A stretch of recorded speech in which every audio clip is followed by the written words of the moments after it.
अस्सलाम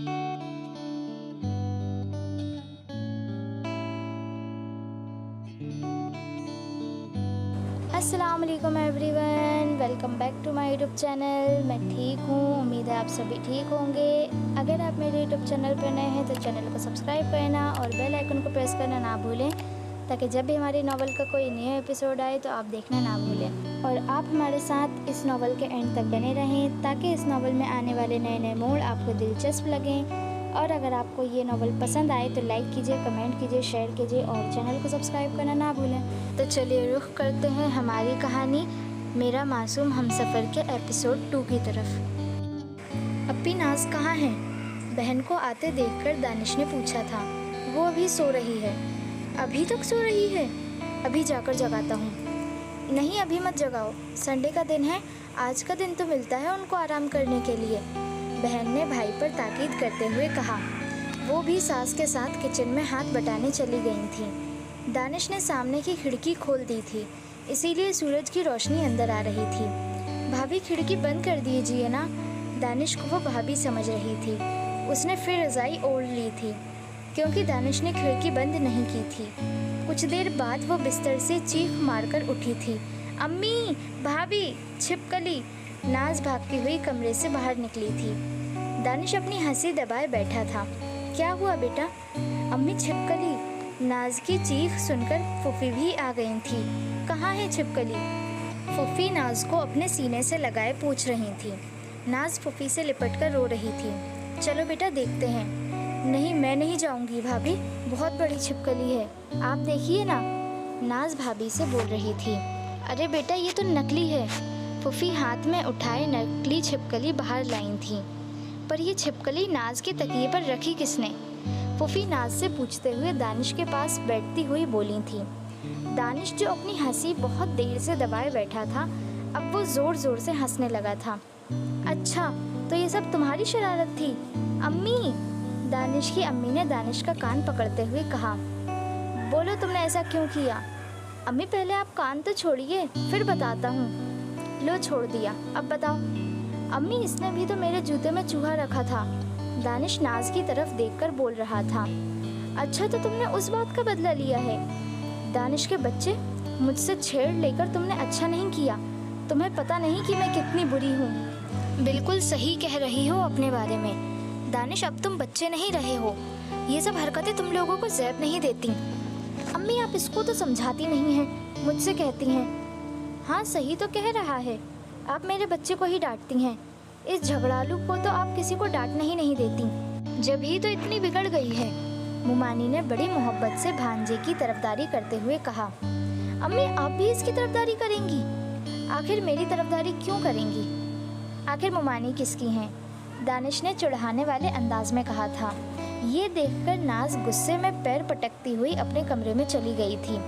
दानिश, तुम्हें ऐसा नहीं करना चाहिए था, दानिश की अप्पी ने फिजा को गोद में उठाते हुए कहा था। अप्पी की बात का दानिश ने कोई जवाब नहीं दिया। वो मुस्कुराता हुआ वहाँ से उठकर चला गया था। ऐसे ही हंसी खुशी दिन गुजर रहे थे। अम्मी, मुँह मीठा कीजिए, दानिश ने माँ के मुँह में मिठाई डालते हुए कहा था। पहले ये तो बताओ क्या बात है? अम्मी, मुझे नौकरी मिल गई है। अच्छा, खुदा का लाख लाख शुक्र है, उसने मेरी सुन ली। अब मैं 2 रकात शुक्राने की नमाज पढ़ूंगी। अम्मी, रुकिए तो। अच्छा बताओ क्या बात है? अब आप आराम करेंगी? हाँ बेटा, अब मैं आराम करूंगी। खुदा मेरे बेटे के दामन में सारी खुशियाँ भर दे, माँ ने बेटे का माथा चूमते हुए कहा था। अच्छा बेटा, मामू मुमानी का मुँह तो मीठा करवा दो। जाते जाते अम्मी वापस आई थी और बोलकर चली गई थी। मामू जान और मुमानी जान को सलाम करते हुए दानिश बैठ गया था। उसने सबका मुंह मीठा कराया था। उसकी नौकरी की खबर सुनकर सबको खुशी हुई थी। दानिश मियाँ, मुबारक हो नौकरी पर, नासिर ने अंदर आते हुए बधाई दी थी। भाईजान, आप लोगों की दुआ है जो मुझे इतनी जल्दी नौकरी मिल गई, वरना आजकल नौकरी मिलना बहुत मुश्किल है। अप्पी नाज कहाँ है? इस वक्त कहाँ होगी? कॉलेज में होगी, अप्पी ने फिजा के कपड़े बदलते हुए कहा था। अप्पी भी बहुत खुश थीं। मुमानी, आज मैं नाज को कॉलेज से लेता आऊँगा, मुझे उसी तरफ जाना है।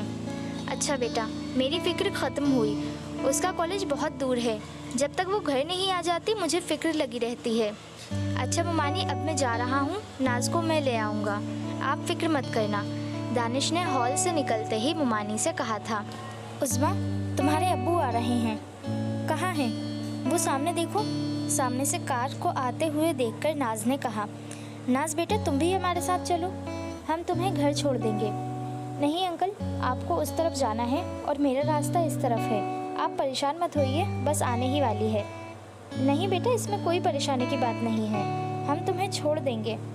नहीं अंकल, आप जाइए, मैं चली जाऊंगी। अच्छा बेटा, तुम्हारी मर्जी। उज़्मा के अब्बू से नाज ने सलाम किया था। वो अकेली बस स्टॉप पर खड़ी हुई थी, बस का इंतज़ार कर रही थी। बस आज बहुत लेट हो गई, न जाने क्या बात है। या अल्लाह, शाम हो रही है, जल्दी से बस भेज दे, नहीं तो मैं घर कैसे पहुंचूंगी। हम छोड़ देंगे। नाज को अपने आप से बातें करते देखकर पीछे खड़े एक लड़के ने कहा था। वो भी बस के इंतज़ार में खड़ा था। वो बकबक कर रहा था। नाज खामोशी से खड़ी थी और कर भी क्या सकती थी। कुछ देर और इंतज़ार करने के बाद बस नहीं आई और उस लड़के की बकबक जारी थी। इसलिए नाज ने सोचा कि चलो आज पैदल ही चलते हैं। उसे उस लड़के से बहुत डर लग रहा था, देखने में भी वो बहुत बदसूरत था, इसीलिए वो पैदल ही चल दी थी। शाम हो रही थी और उसको रोना आ रहा था। मैं घर कब पहुंचूंगी? वो अपनी धुन में अपने आप से बातें करती हुई जा रही थी। नाज, नाज, वही लड़का होगा जो बहुत देर से मुझे परेशान कर रहा था। मैं नहीं रुकूंगी। वो और तेज़ तेज़ कदमों से चलने लगी थी। पर मेरा नाम उसे कैसे पता? नाज, फिर से किसी ने नाम पुकारा था और एक कार उसके सामने आकर अचानक रुकी थी। दानिश, तुम? खुदा का शुक्र है तुम आ गए। न जाने आज मैं घर भी पहुंचती या नहीं। क्या मतलब है तुम्हारा? तुम सुनती क्यों नहीं हो? मैं कब से तुम्हें पुकार रहा था। मैं समझी वही होगा। कौन? दानिश ने बड़ी हैरानी से पूछा था। दानिश ने इस बात से ना जाने क्या अंदाज़ा लगाया था। वही जो मुझे अकेले देखकर बहुत देर से परेशान कर रहा था। नाज बच्चों की तरह रोते हुए बोली थी। चलो मुझे बताओ, कौन है वो? नाज को रोता देखकर दानिश को बहुत गुस्सा आ रहा था। कहाँ है वो? दानिश ने फिर रोती हुई नाज से सवाल किया था। वो वहीं बस स्टॉप पर खड़ा होगा, वो बच्चों की तरह आंखों से आंसू पोंछती हुई कह रही थी। दानिश ने उस लड़के को बहुत पीटा था। बता, अब छेड़ेगा किसी लड़की को? तेरी इतनी हिम्मत कि तूने इसकी तरफ आंख भी उठाई। दानिश हमेशा गुस्से में पागल हो जाता था।